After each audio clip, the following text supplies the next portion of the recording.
শুরু করছি নিশাচর এর দ্বিতীয় পর্ব। 1 ঘন্টাও লাগলো না ওয়াগনার স্টেটের লাল গোলা বাড়িটায় পৌঁছে গেল 3 গোয়েন্দা। কাল রাতে ভাইকে ফোন করেনি এলিজা, ঘোষণা করলেন ডক্টর। বেশ খুশি খুশি লাগছে তাকে। টেবিলে কনুই রেখে উঁচু একটা টুলের উপর বসে আছেন। টেবিলে পড়ে রয়েছে কতগুলো যন্ত্রপাতি, কর্নিক, সার্সি আর চিমটা। জানি বললেও উইলিয়াম ওয়াগনারের সে কথা শুনতে নাই, তবে বলাও যায় না অবশ্য। বোনের কথায় ভাই কখন রাজি হয়ে যায়, সেই জন্যই চিন্তায় ছিলাম।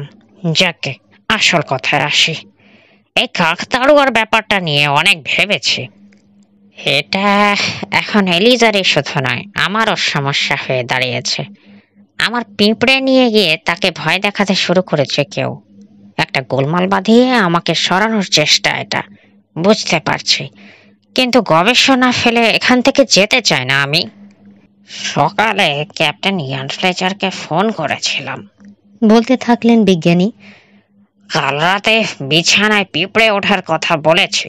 এলিজা যে কয়েকবার কাকতাড়ুয়াটাকে দেখেছে এ কথাও বলেছি। ব্যাপারটাকে সিরিয়াসলি নেননি তিনি। তার ধারণা এসব কোনো দুষ্টু ছেলের কাজ, আমাদেরকে বিরক্ত করে মজা পাচ্ছে। তিনি বললেন এটা তোমাদের উপযুক্ত কেস। আপনার কি ধারণা? জিজ্ঞেস করল কিশোর। দুষ্টু ছেলের কাজ? আশেপাশে কোনো ছেলেই নেই। 2 মাইলের মধ্যে বাড়ি বলতে ওয়াগনার হাউস আর মসবি মিউজিয়ামটাই শুধু। ওয়াগনার হাউসে যারা থাকে সবার সঙ্গে পরিচয় আছে তোমাদের। মসবি মিউজিয়ামে থাকেন কিউরেটর স্টেভেন্স কলিগ আর 2 জন গার্ড। জায়গাটার দেখাশোনা ওরা 2 জনই করে। রোজ 5টায় বাড়ি ফিরে যায়। মিউজিয়ামেই থাকেন কলিগ। মানুষকে বিরক্ত করার মতো লোক তিনি নন। বুঝলাম, কিশোর বলল। 3 গোয়েন্দাকে কাজে লাগাতে চাইলে গোড়া থেকে সব খুলে বলুন। আপনি যা যা জানেন। কাকতাড়ুয়া রহস্যের সমাধান হয়তো খুব একটা কঠিন কাজ হবে না। পকেট থেকে নোটবুক আর পেন্সিল বের করে নোট নিতে তৈরি হলো রবিন। মনে হচ্ছে, শুরু করলেন ডক্টর, কাকতাড়ুয়া রহস্যের শুরুটা আমিই করেছি। ক্ষেতের ধারে পুতুল দাঁড় করিয়ে দিয়ে পুরনো কাপড় দিয়ে বানিয়েছি। ওগুলো মিসেস নিউম্যানের কাছ থেকে নেওয়া। চিলেকোঠা থেকে এনে দিয়েছে সে। ক্ষেতে ফসলও আমি ফলিয়েছি পিঁপড়ের খাবারের জন্যে। শস্য ক্ষেতের ওপর যে কি লোভ পোকামাকড় আর পিঁপড়ের, কল্পনাই করতে পারবে না তোমরা। তোমাদেরকে আগেই বলেছি, পিঁপড়ের টানে ঘর ছেড়েছি আমি, এখানে এসে হাজির হয়েছি। দুনিয়ায় পিঁপড়েই আমার একমাত্র আকর্ষণ।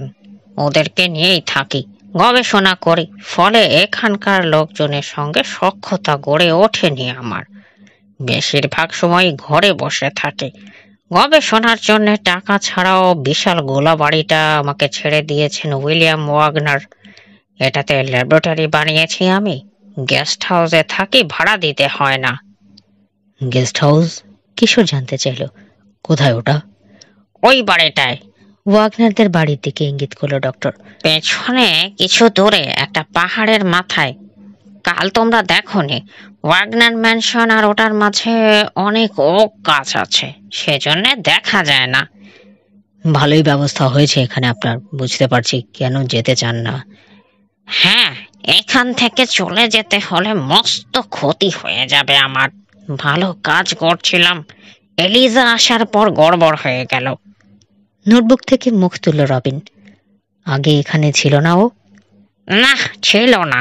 আমি এসেছি মে মাসে, ও এসেছে জুনে। ওর কথা নিশ্চয়ই খুব একটা জানো না তোমরা। ঘুরে বেড়ানোর ভীষণ শখ। বেশিরভাগ সময় কাটায় ইউরোপে। পুরুষ মানুষের সঙ্গে গোলমাল না হলে ফেরে না। কি না হলে ফেরে না? বুঝতে পারছে না রবিন। হাসলেন রেন। ছেলেদের কাছে বলতে লজ্জা পাচ্ছেন যেন। প্রেম প্রেম এই আর কি বেশি করে আর কি। এলিজা বহুবার এঙ্গেজমেন্ট করেছে। কেউ কাউকে বিয়ে করেনি, কোনো না কোনো ভাবে ভেঙে গেছে এঙ্গেজমেন্ট। গোলমাল একটা হয়েই যায়, তখন বাড়ি ফিরে আসে সে। সান্তা মনিকা মাউন্টেনে চমৎকার পরিবেশে হাওয়া বদল করে। ভাঙা হাট জোড়া লাগায়।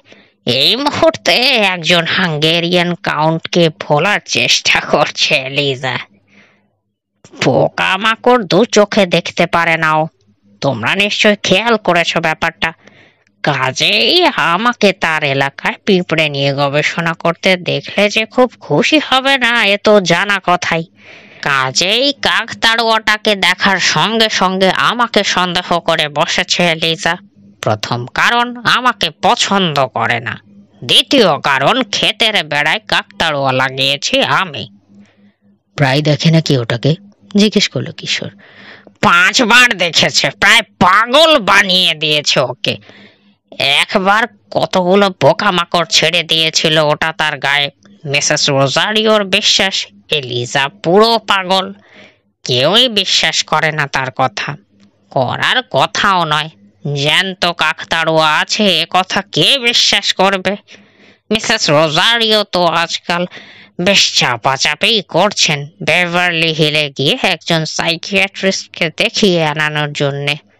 কিন্তু আমি জানি এখন কাকতাড়ুয়া যেহেতু সত্যিই আছে, এলিজাকে ভালো করা ডক্টরের কর্ম নয়। মিসেস রোজারিওর কথা বলুন তো। এমন আচরণ করেন যেন তিনি বাড়ির মালিক। কিশোরের কথাটা শেষ করে দিলেন ডক্টর। তা করেন বটে, তিনি এলিজার মায়ের সোশ্যাল সেক্রেটারি ছিলেন। মিস্টার ওয়াগনার অনেক আগেই মারা গেছেন। মিসেস মারা গেছেন কয়েক বছর আগে। অ্যাক্সিডেন্ট করেছিলেন মিসেস ওয়াগনার। সুইমিং পুলে পড়ে গিয়েছিলেন। তখন পানি ছিল না ওটাতে। মেরামতের কাজ চলছিল বলে দুটো হিপি ভেঙে যায় তার। কোনোদিনই আর ঠিক হবে না, ফলে বাকি জীবনটা হুইল চেয়ারেই কাটাতে হবে। নিউম্যানদের কি খবর? ওরা নতুন কর্মচারী। গত ফেব্রুয়ারিতে মিসেস রোজারিও চাকরি দেন ওদের। এই কজন লোকে আছে ওয়াগনার ম্যানশনে।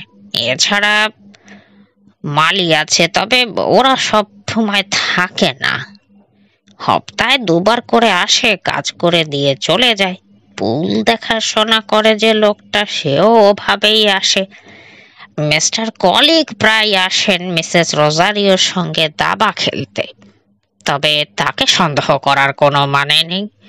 অন্য কেউ লেগেছে এলিজার পেছনে। কেন কে জানে। আমাকে দোষ দেয় সে, সন্দেহ করে। হয়তো এরকম করে করে একদিন ভাগাবে আমাকে এখান থেকে। তার জন্যে খারাপ হবে সেটা। তার জন্যে? কথাটা ধরল কিশোর। কেন? আগেই বলেছি, এখানকার পিঁপড়েদের সম্পর্কে এখনো তেমন জানি না আমি। কিরকম স্বভাব, কতটা ভয়ঙ্কর হয়ে উঠবে, কতটা ক্ষতিকর জানি না। একটা কথাই শুধু জানি, ওগুলো সামরিক পিঁপড়ে। আর সামরিক পিঁপড়েরা যা পায় তাই খায়। এক সময় না এক সময় পাহাড়ের ওপরের কলোনিগুলোতে ভাগাভাগি হবেই। শ্রমিকদের নিয়ে আলাদা হয়ে যাবে অল্প বয়সী রানীরা। নতুন কলোনি গড়বে। আমি তখন এখানে থাকতে চাই। কয়টা কলোনি হয়, কত বড় এবং কত তাড়াতাড়ি দেখতে চাই। কত দূরে মাইগ্রেট করবে ওরা বুঝতে পারছে না। যত দূর যাবে জীবনের চিহ্ন রাখবে না। আফ্রিকান পিঁপড়েরা সারি দিয়ে চলে। চলার পথে জীবন্ত যাই পড়ুক, ধরা পড়লে আর রক্ষে নেই। এখানকার পিঁপড়েগুলো কি কি খাবে ঠিক করে বলতে পারছি না এখনো। আপনার আপনার কি মনে হয়? মুসা ভয় পেয়ে গেছে। মারাত্মক হয়ে উঠবে মানুষের জন্যও। বিশ্বাস কি? হাজার করেও সামরিক পিঁপড়ে। আফ্রিকান পিঁপড়ের জাত ভাই হলে অবাক হব না। এখানে এদেরকে ছুঁচো আর মেঠো ইঁদুর খেতে দেখেছি আমি যখন গেছি। বেচারা প্রাণীগুলোর খুদে কঙ্কালের ওপর তখনও জড়ো হয়েছিল পিঁপড়ে। ওরা যখন সরলো, এক কণা মাংস আর তখন লেগে নেই, একেবারে ঝকঝকে কঙ্কাল। তার মানে আপনি বলতে চাইছেন? কিশোর বলল, টাইম বম রয়েছে এখানে, পিঁপড়ের বোমা। মাথা ঝাঁকালেন রেন। বুঝতে পেরেছ, যখন তখন ফাটতে পারে। ল্যাবরেটরির খোলা দরজায় খুট করে শব্দ হলো। ফিরে তাকালো সবাই। দরজায় দাঁড়িয়ে আছে এলিজা, চোখে আতঙ্ক। চেঁচিয়ে বলল, সাংঘাতিক, কি সাংঘাতিক ভীষণ কথা বাবা গো! আমার জায়গায় খুনে পিঁপড়ে! আমি আমি আর সহ্য করতে পারছি না। কাঁদতে আরম্ভ করলো সে। এলিজা, রাগ করলেন ডক্টর। কিছু শুনলে ওরকম ক্ষেপে যান কেন? শান্তভাবে যদি নিতে পারেন তাহলে আর কিছু হয় না। ধরে এনে তাকে বসিয়ে দিলেন টেবিলের পাশের একটা টুলে। এক বক্স টিস্যু পেপার ঠেলে দিলেন তার দিকে। চোখ মুছুন, শান্ত হন, লক্ষ্মী মেয়ের মতো। আমি কথা দিচ্ছি, যতক্ষণ আমি আছি এখানে ওরকম খারাপ কিছু ঘটতে দেব না। শুনুন, এই ছেলেগুলো এসেছে কাকতাড়ুয়ার ব্যাপারে আমাদেরকে সাহায্য করতে। একটা পেপার বের করে নিয়ে চোখে চাপা দিল এলিজা। কি বললেন? আমাদেরকে? আমরা কারা? আপনি এবং আমি? নিশ্চয়ই আমাদেরকে কোণঠাসা করার চেষ্টা চলছে। আপনার সামনে ছায়া থেকে বেরিয়ে আসে ওটা, আমার মাথায় বাড়ি মারে, জার চুরি করে নিয়ে যায়। কিছু একটা করার সময় হয়েছে আমাদের। হেঁচকে তুলল এলিজা। বেশ, কিন্তু এরা কিভাবে কি করবে? এই ছেলে মানুষেরা। তাহলে কি বড় কোনো গোয়েন্দার কাছে যেতে চান? প্রশ্ন তুললেন ডক্টর। বিশ্বাস করবে আপনার কথা? একটা কাজই করতে পারে, মোটা টাকা ফিস নিয়ে চুপচাপ কথা শুনতে পারে আপনার, তারপর হেসে উড়িয়ে দেবে। আপনাকে বোঝানোর চেষ্টা করবে মানসিক রোগের ডাক্তারের কাছে যেতে। ওই পরামর্শের জন্য টাকা দিতে চান? একটা পয়সাও না। ঠিকই বলেছেন, আমাকে স্রেফ পাগল ভাববে। কিন্তু আমি জানি আপনি পাগল নন। সত্যি দেখেছেন কাকতাড়ুয়াটাকে, আমি তার জলজ্যান্ত প্রমাণ। আমার মাথায় বাড়ি মেরেছে ওটা। কেঁপে উঠল এলিজা। কাকতাড়ুয়া ভয়ঙ্কর, সারা গায়ে মাছি আর মাকড়সা কিলবিল করে, ভেতরে বাইরে সবখানে। আমি তো জানতাম, কিশোর বলল, কাকতাড়ুয়ার ভেতরে শুধু খড় থাকে। তা তো নিশ্চয়ই থাকে, আর খড়ের ভেতরে বাসা বাঁধে মাকড়সা। গায়ের উপর যেদিন কাকতাড়ুয়া পড়বে সেদিন বুঝতে পারবে। আমার গায়ে পড়েছিল একবার, হ্যালোইন পার্টিতে খেলার জন্য আব্বার সঙ্গে কুমড়ো কিনতে গিয়েছিলাম একবার এক চাষির বাড়িতে উপত্যকায়। ওখানেও ক্ষেতের বেড়ায় কাকতাড়ুয়া ছিল, এখানে যেমন আছে।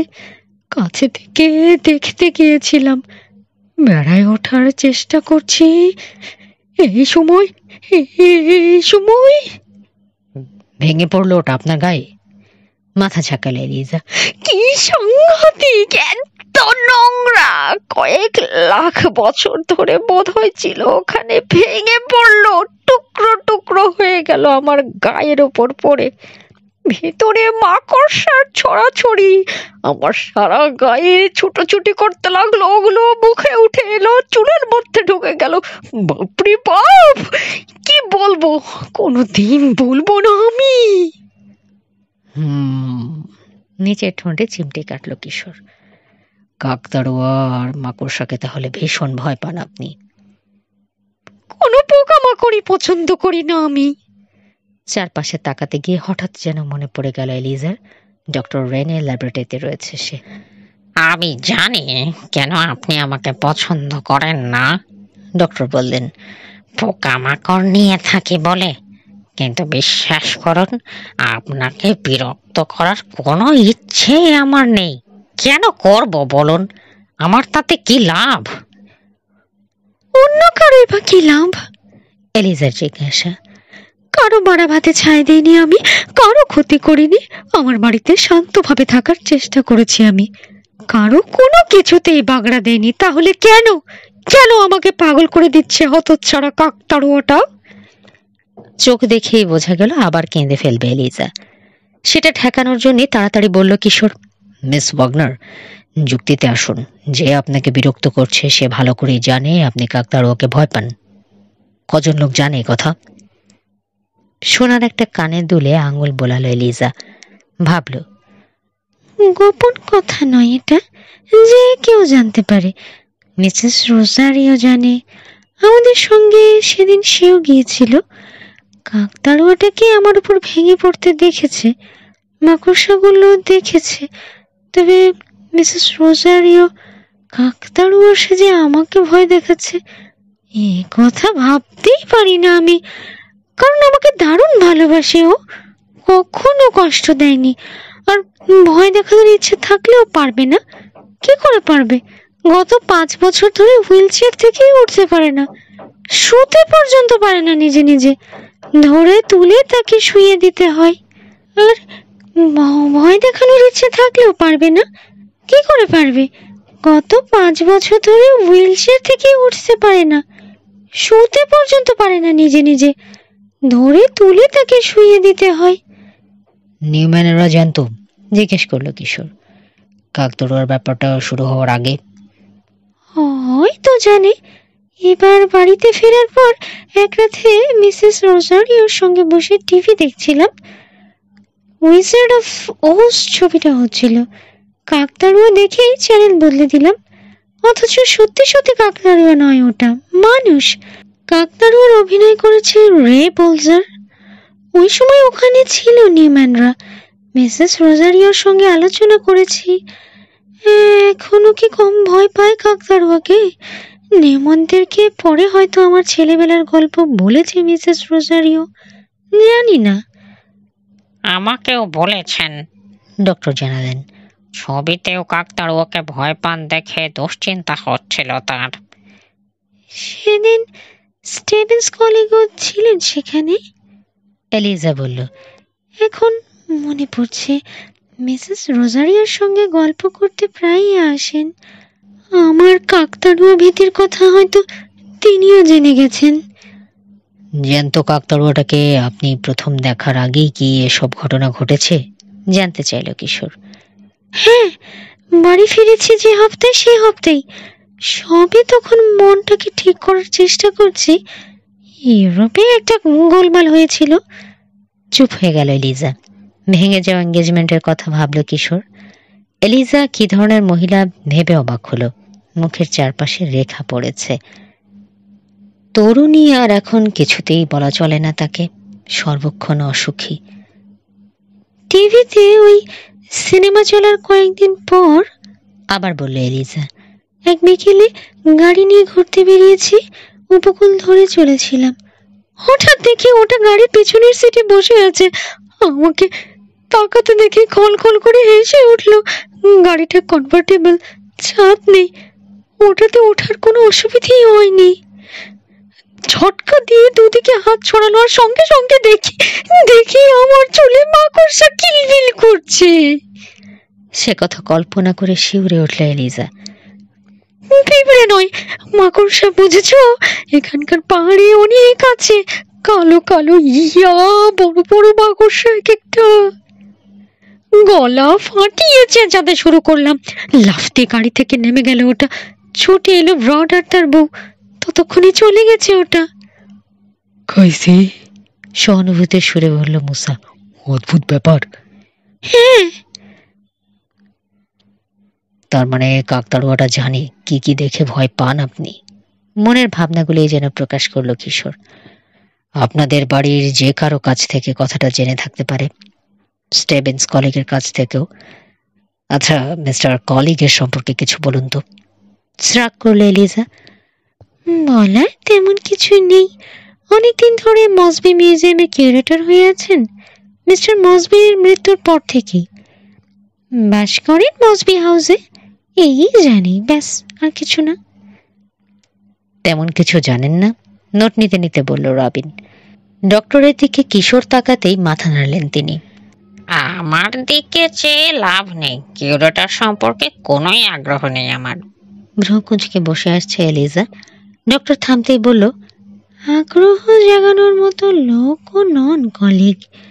গ্রাহাম আর্ট ইনস্টিটিউটে কিছুদিন কাজ করেছেন, তারপর চলে এসেছেন মিস্টার মসবির ওখানে। মসবি হাউসেই থাকেন। দিনের বেলা যারা কাজ করে তাদের দেখাশোনা করেন, মিউজিয়ামের ছবি আর অন্যান্য জিনিসপত্র পরিষ্কার রাখেন, সাজানো গোছানো। দর্শক এলে তাদেরকে গ্যালারি ঘুরিয়ে দেখান। আসার আগে যোগাযোগ করে নিতে হয়, সবাইকে অ্যাপয়েন্টমেন্ট করে নিতে হয়, যাতে কোনো অসুবিধে না হয় তাদের। কলিগ একা মানুষ কতিক সামলাবেন, তাই এই ব্যবস্থা করেছেন তিনি। ভালো চাকরি। পরিবার আছে? জিজ্ঞেস করলো কিশোর। না, কখনো ওসব নিয়ে আলোচনা করতে শুনিনি তাকে। নিঃসঙ্গ মানুষ না? অবসর সময়ে কি করেন? প্রায় কিছুই না, মিসেস রোজারিয়ার সঙ্গে এসে দাবা খেলেন, আর কিছু করতে দেখিনি তাকে। উজ্জ্বল হলো এলিজার মুখ। মনে পড়েছে, আজ দুপুরে আমার সঙ্গে লাঞ্চ খেতে আসছেন, তারপর নিশ্চয়ই দাবা খেলবেন। আসবে নাকি? দেখা করতে পারো ইচ্ছে করলে, লাঞ্চটাও না হয় আমাদের ওখানে সারলে। মাথা ঝাঁকালো কিশোর। থ্যাংক ইউ, অবশ্যই দেখা করব। আপনাদের পরিবারের সঙ্গে জড়িত, নিয়মিত দেখা করতে আসে এরকম সবার সঙ্গে কথা বলতে চাই আমরা। আমার বিশ্বাস অতি পরিচিত কেউই আপনার মাথা ব্যথার কারণ। সেই কাকতাড়ুয়া সেজে ভয় দেখাচ্ছে আপনাকে।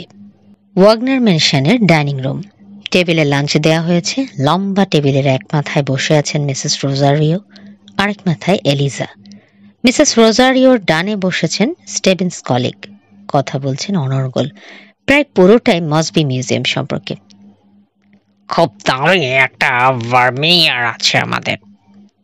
তিন গোয়েন্দার দিকে নজর ফেরালেন তিনি। গোল্ড রিমড চশমার ওপাশে চকচক করছে নীল চোখ, খাটো করে ছাঁটা চুল, বেশিরভাগই সাদা হয়ে গেছে, চামড়ার রঙে লালচে আভা।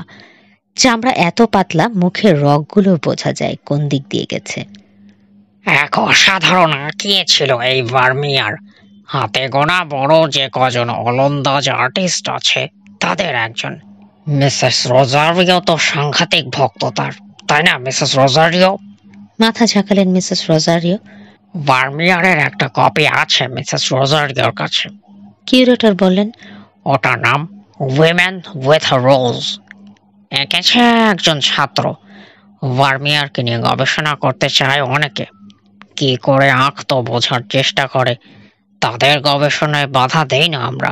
গ্যালারিতে এসে যদি একে নিয়ে যেতে চায় দেই, তবে তার জন্য আগে থেকে অনুমতি নিয়ে রাখতে হয় ওদের। আর আসল ছবিটার সমান করে আঁকতে দেই না। মাপ ছোট বড় হলে অসুবিধে নেই, তবে সমান হওয়া চলবে না। আমারটা আসলটার চেয়ে বড়, মিসেস রোজারিও বললেন।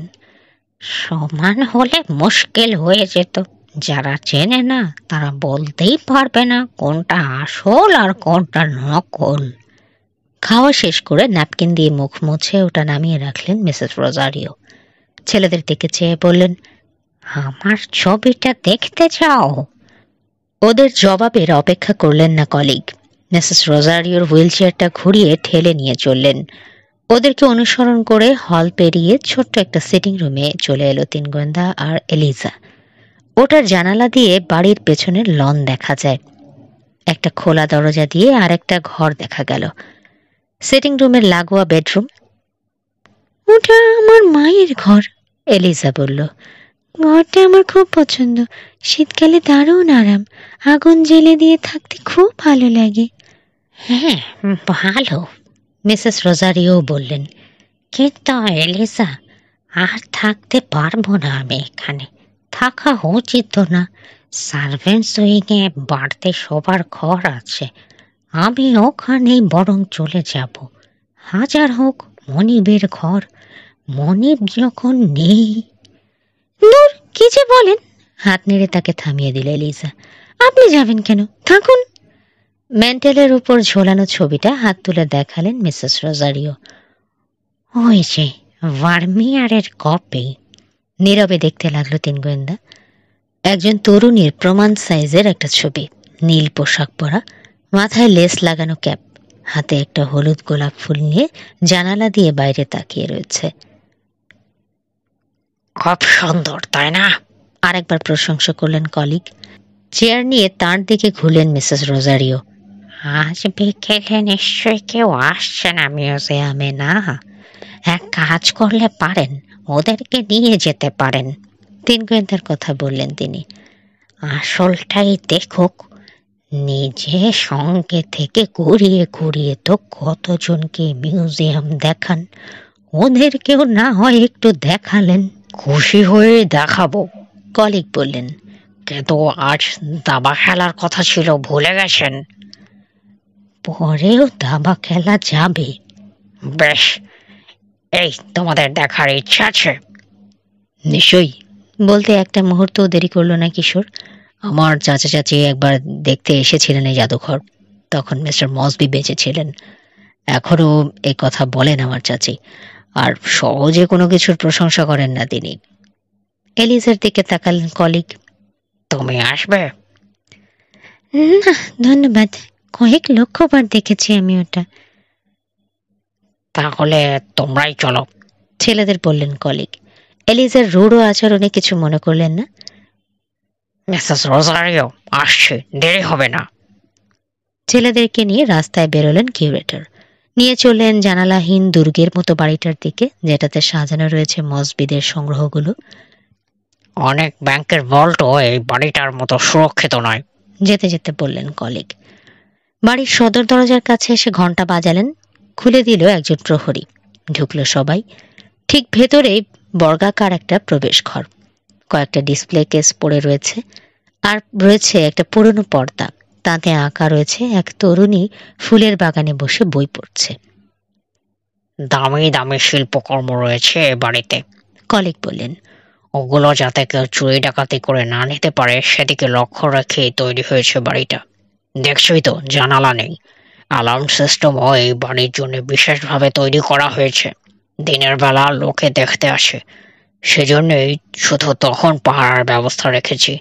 আলোকিত করার ব্যবস্থা হয়েছে অনেক ভেবে চিনতে, যত্ন করে, যাতে দিনের আলোর মতো আলো হয় অথচ ছায়া না পড়ে, বেশি গরম হয়ে না যায়, হলে নষ্ট হয়ে যাবে ছবি। রোদ লাগলে যেমন হয়, তাপমাত্রা আর বাতাসের আর্দ্রতা এখানে 24 ঘন্টায় একরকম থাকে, হেরফের হয় না। যে কোনো কিউরেটরের স্বপ্ন বলতে পারো এটাকে। আজব বাড়িটা ঘুরিয়ে ঘুরিয়ে দেখাতে লাগলেন কলিগ। নিচতলায় কিছু ঘর আছে, ইউরোপের বিভিন্ন দুর্গ থেকে তুলে আনা কাঠ দিয়ে প্যানেলিং করা।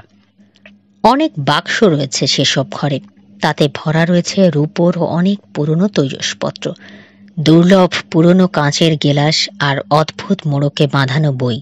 আলো পড়লে জল করে জলে কভারগুলো। ছবিগুলো কোথায় জিজ্ঞেস করলো কিশোর। উপর তলায়। ওপর দিকে আঙুল তুলে বললেন কলিগ।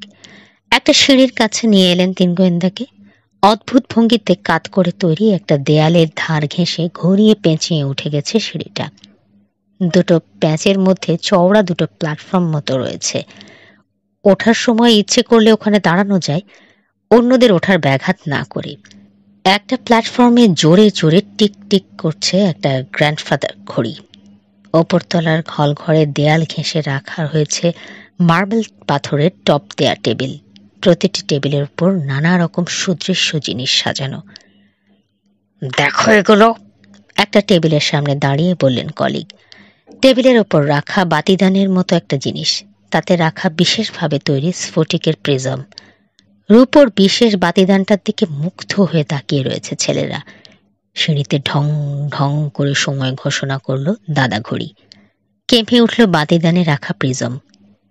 খুব মজার ব্যাপার না, কলিগ বললেন। প্রিজমগুলো এমন করে রাখা হয়েছে যাতে ঘড়ির শব্দে কেঁপে ওঠে। এটা দেখতে আমার খুব ভালো লাগে।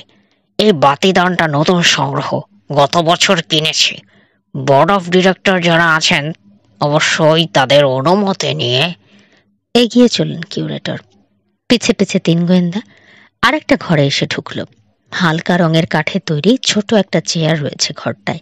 একটা নিখুঁতভাবে খোদাই করা চেয়ার, আর একটা মাত্র ছবি। খাইছি, চেঁচিয়ে উঠতে গিয়েও কণ্ঠস্বর নামিয়ে ফেলল মুসা। মিসেস রোজারিওর বসার ঘরে যে ছবিটা দেখে এসেছে হুবহু তারই মতো দেখতে ছবিটা। একই রকম দেখতে, বিড়বিড় করল রবিন। অথচ দুটো আলাদা, দামেও অনেক তফাৎ। হলুদ গোলাপ ফুল হাতে নিয়ে দাঁড়িয়ে থাকা মেয়েটাকে দেখছে সে। দেখতে একই রকম হলেও, কিউরেটর বললেন, দুটো দুই জিনিস। একটাতে রয়েছে ওস্তাদ শিল্পীর হাতের ছোঁয়া, যা হাজার চেষ্টা করলেও নকল বাজরা আনতে পারবে না। যারা ছবি বোঝে তাদের চোখে ধরা পড়বেই।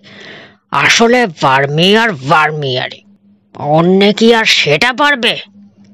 কয়েক মিনিট নীরবে ছবিটা দেখলো ছেলেরা।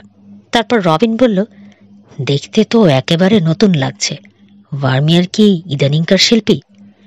300 বছর আগের, কলিগ বললেন। এই ছবিটা আঁকা হয়েছে 1660-এর দিকে। মিস্টার মসবি যখন এটা কিনেছিলেন, কয়েকবার করে বার্নিশ লাগানো হয়ে গিয়েছে তখন এটার ওপরে। প্রায় বাদামি করে ফেলা হয়েছিল। আমি ওসব বার্নিশ সরিয়ে টরিয়ে আবার আগের চেহারায় ফিরিয়ে এনেছি। কাজটা কি যথেষ্ট কঠিন?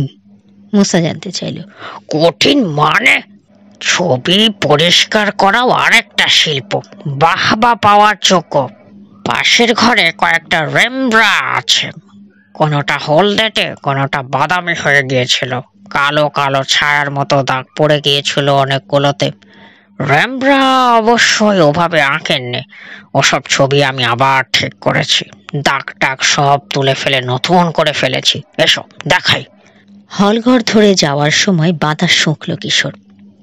তেল তেল গন্ধ। কোনো কেমিক্যালের? আপনি কাজ করেছেন ওসব দিয়ে? না। গন্ধ ওরকম পাবেই, রং, সলভেন্ট সবকিছু থেকে তেল তেল গন্ধ বেরোয়। আমার ওয়ার্কশপ তেতলায়, সেখানে দর্শকদের ঢোকা বারণ, এমনকি তোমাদের মতো স্পেশাল মেহমানদের জন্য। আমি থাকিও 3 তলাতে। চারপাশে তাকালো রবিন। কেমন যেন একা একা লাগে এখানে, বড় বেশি নীরব। মাঝে মাঝে আমারও খারাপ লাগে, স্বীকার করলেন কিউরেটর। আসলে বড় বেশি নীরব, নিঃসঙ্গ। সেজন্য সান্তা মনিকায় একটা অ্যাপার্টমেন্ট রেখেছি। এখানে ভালো না লাগলে ওখানে চলে যাই, তবে ওখানে গিয়েও লোকজনের সঙ্গে খুব একটা মেলামেশা করি না। একা থাকতেই ভালো লাগে আমার। ভার্মিয়ারের ছবি যে ঘরে রয়েছে তার পাশের গ্যালারিতে ছেলেদেরকে নিয়ে এলেন কলিগ। রেমব্রাগুলো দেখালেন। তার মধ্যে উল্লেখযোগ্য হলো একটা প্রাকৃতিক দৃশ্য আর এক বৃদ্ধার ছবি। এক ঘর থেকে আরেক ঘরে ঘুরতে থাকলো ওরা। অনেক ছবি দেখল, দামি দামি সব শিল্পী। রুবেন, ভ্যান ডাইকের মতো ওস্তাদেরা ছাড়াও রয়েছেন অখ্যাত কিন্তু অসাধারণ দক্ষ অনেকে। আধ ঘন্টা পর কলিগ ঘোষণা করলেন দেখা শেষ হয়েছে। ছেলেদেরকে পথ দেখিয়ে সিঁড়ি দিয়ে নামিয়ে নিয়ে এলেন নিচতলায়। সদর দরজা দিয়ে বেরিয়ে এলেন। প্রহরী নেই এখন, কাজেই ভারী দরজাটা বন্ধ করে তালা লাগিয়ে দিলেন তিনি। একটা চাবি দিয়ে অ্যালার্ম সিস্টেমটা চালু করে দিলেন। তারপর 3 গোয়েন্দাকে নিয়ে রওনা হলেন আবার ওয়াগনার ম্যানশনের দিকে। অর্ধেক পথ ফেরিয়েছে ওরা। হঠাৎ শুরু হলো তীক্ষ্ণ চিৎকার।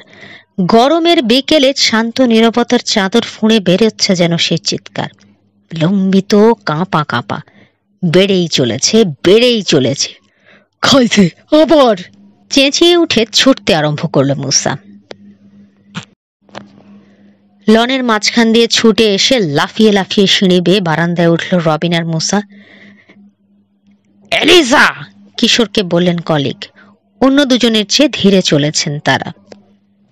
পুলের পাশে দাঁড়িয়ে রয়েছে এলিজা ওয়াগনার, পরনে বেদিং স্যুট, পা খালি, বড় একটা তোয়ালে আঁকড়ে ধরে চেঁচিয়ে চলেছে। এলিজা, থামো থামো! চিৎকার করে বললেন মিসেস রোজারিও। তাকিয়ে আছে কিশোর। কেন ওরকম করছে মেয়েটা বুঝতে পারছে না, কোনো কারণ দেখতে পাচ্ছে না, অথচ চেঁচিয়েই চলেছে এলিজা। বাড়ি থেকে বেরিয়ে দৌড়ে এলো নরিটা। এলিজার কান ধরে জোরে ঝাঁকাতে শুরু করলো। চিৎকার থামিয়ে কান্না আরম্ভ করলো এলিজা। তাকে জড়িয়ে ধরে নরম গলায় বলল নরিটা, শান্ত হন মিস ওয়াগনার, শান্ত হন, সব ঠিক হয়ে যাবে। এলিজাকে ধরে ধরে বাড়ির ভেতর নিয়ে গেল সে। তার মোলায়েম কণ্ঠ এখনো শুনতে পাচ্ছে 3 গোয়েন্দা। বোঝা যাচ্ছে সিঁড়ি দিয়ে উপরে উঠছে দুজনে। কি ব্যাপার? জিজ্ঞেস করলেন কলিগ। মিসেস রোজারিও জবাব দেওয়ার আগে লন থেকে উঠে আসা ইটের সিঁড়ির মাথায় দেখা দিলেন ডক্টর রেন। কি হয়েছে? চিৎকার শুনলাম। চত্বরে বেরিয়ে এলো ব্রড নিউম্যান। শান্ত রয়েছে, উদ্বেগের কোনো ছাপ নেই চেহারায়। বলল, জানোয়ারটাকে ফেলে দিয়ে এলাম। ভ্রু কুঁচকালেন ডক্টর। জানোয়ার? জোরে নিঃশ্বাস ফেললেন মিসেস রোজারিও। সাঁতার কাটতে নেমেছিল এলিজা, পানি থেকে উঠে দেখে মস্ত একটা রমস মাকড়সা এগিয়ে যাচ্ছে তার দিকে। চোখের পলকে ওটা তার পায়ের উপর উঠে গেল। তারপর আর না চেঁচিয়ে কি পারে। আমার মনে হয় ওগুলোকে টার্নটোলা মাকড়সা বলে, ব্রড বলল। একটা তলে দিয়ে চেপে ধরলাম ওটাকে, ময়লা ফেলার পিপেতে ফেলে দিয়ে এসেছি। মাকড়সা ধরেছি, ওই তোয়ালে আর কেউ ব্যবহার করবে না, তাই ওটা ফেলে দিয়েছি। ভালো করেছ, মিসেস রোজারিও বললেন। ও আর কে ব্যবহার করে? টার্নটোলা, বিড়বিড় করলেন রেন। চিৎকার তো করবেই এলিজা। আমি পোকামাকড় ঘাঁটি, মাকড়সা পছন্দ করি, সেই আমিও খালি পায়ের ওপর টার্নটোলা দেখলে আঁতকে উঠবো। কামড়ে যে দেয়নি এই বেশি। এলিজার নিশ্চয়ই ধারণা কলিগ বললেন। এটাও পরিকল্পনারই একটা অংশ। সমস্ত অঘটনকেই পরিকল্পনার অংশ মনে করে মেয়েটা। উদ্বিগ্ন মনে হলো মিসেস রোজারিওকে। অলস মস্তিষ্ক শয়তানের আড্ডাখানা। এখানে এসে খালি বসে থাকে, কিছু করে না। ভালো আর কত লাগবে, ওই রকমই হয়। আবার ওর ইউরোপে ফিরে যাওয়া উচিত, অন্তত এই বাড়ি থেকে বেরিয়ে যাওয়া উচিত কিছুদিনের জন্যে। আজ একটু শান্ত হোক, দেখি বেভারলি হিলেই পাঠিয়ে দেব। পুরনো বন্ধু বান্ধব আছে, তাদের সঙ্গে আড্ডা দেবে, বাজার সদাই করবে, আর অবশ্যই দেখা করবে ডক্টর ভিগারের সঙ্গে। ফোন করে আগেই বলে দেব ডক্টরকে, যা যা হয়েছে সবই জানা থাকা দরকার তার চিকিৎসার সুবিধার্থে। তা হবে, একমত হলেন কলিগ। অবশ্য আপনি না বললেও এলিজা বলবে। পায়ের ওপর টার্নটোলা উঠেছিল, আর এ কথা বলবে না সেটা হতেই পারে না। এমন ভঙ্গিতে কথাটা বললেন কিউরেটর, কিশোরের মনে হলো এলিজার কথা যেন বিশ্বাস করেন না তিনি। তা হবে, একমত হলেন কলিগ। অবশ্য আপনি না বললেও এলিজা বলবে। পায়ের ওপর টার্নটোলা উঠেছিল আর এ কথা বলবে না সে, এটা হতেই পারে না। এমন ভঙ্গিতে কথাটা বললেন কিউরেটর, কিশোরের মনে হলো এলিজার কথা যেন বিশ্বাস করেন না তিনি। সে বলল, আপনি কি ভাবছেন এটাও মিস ওয়াগনারের একটা কল্পনা? তা কি করে হয়? নেম্যান নিজের হাতে ধরে নিয়ে গিয়ে ওটাকে মেরে ফেলে রেখে এসেছে। না, কল্পনা অবশ্যই বলছি না, তাড়াতাড়ি বললেন কলিগ। তবে পরিকল্পনার অংশ নয় এটা। এটা জাস্ট একটা কাকতালীয় ঘটনা। এবার কলিগের তাকানোর পালা। কি ব্যাপার, তোমার ভাবভঙ্গিতে মনে হচ্ছে এলিজার কথা বিশ্বাস করো তুমি? তার কাহিনী সত্য বলে মনে করো নাকি? হতেও পারে সত্য। হাত ঘড়ি দেখলো কিশোর। বাবা, 3টে বেজে গেছে, আমাদের যাওয়া দরকার। আবার এসো, আমন্ত্রণ জানিয়ে রাখলেন মিসেস রোজারিও। Thank you. লাঞ্চের জন্য মিসেস ওয়াগনারকে অনেক ধন্যবাদ, তাকেও জানাবেন প্লিজ।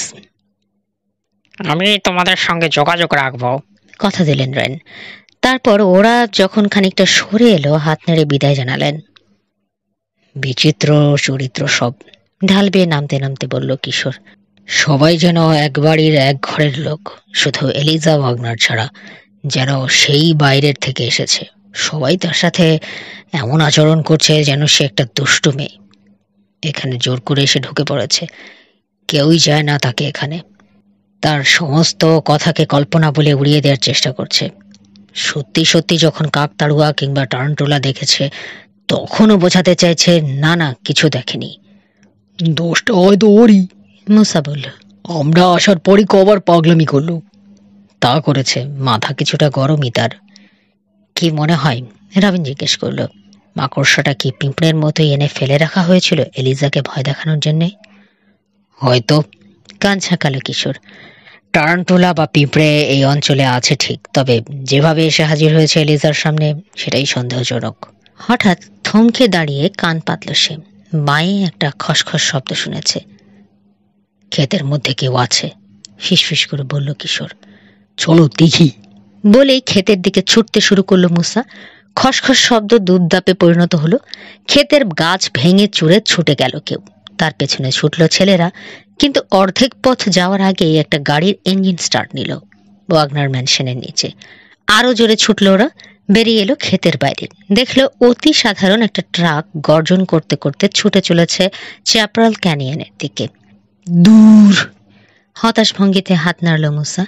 লাইসেন্স নম্বরটা পড়ার চেষ্টা করছে রবিন, কিন্তু এত জোরে ছুটছে ট্রাকটা, পেছনে ধুলোর ঝড় উঠেছে, নম্বরটা পড়া গেল না। জটিল হচ্ছে রহস্য, হাঁপাতে হাঁপাতে বলল কিশোর। পরিশ্রম আর উত্তেজনায় মুখ লাল হয়ে গেছে তার, জলজল করছে চোখের তারা, বোধহয় আনন্দে। আগের ধাঁধাগুলোর সঙ্গে আর এক মাত্রা যোগ হলো। আমি প্রায় সিদ্ধান্ত নিয়েই ফেলেছিলাম ওয়াগনার ম্যানশনেরই কেউ এইসব রহস্যের হোতা, কিন্তু এখন মনে হচ্ছে বাইরের কেউও আছে, এখানকার ঘটনাগুলোর ব্যাপারে আগ্রহী। কাকতাড়ুয়াকেই তাড়া করলাম নাকি? রবিনের প্রশ্ন।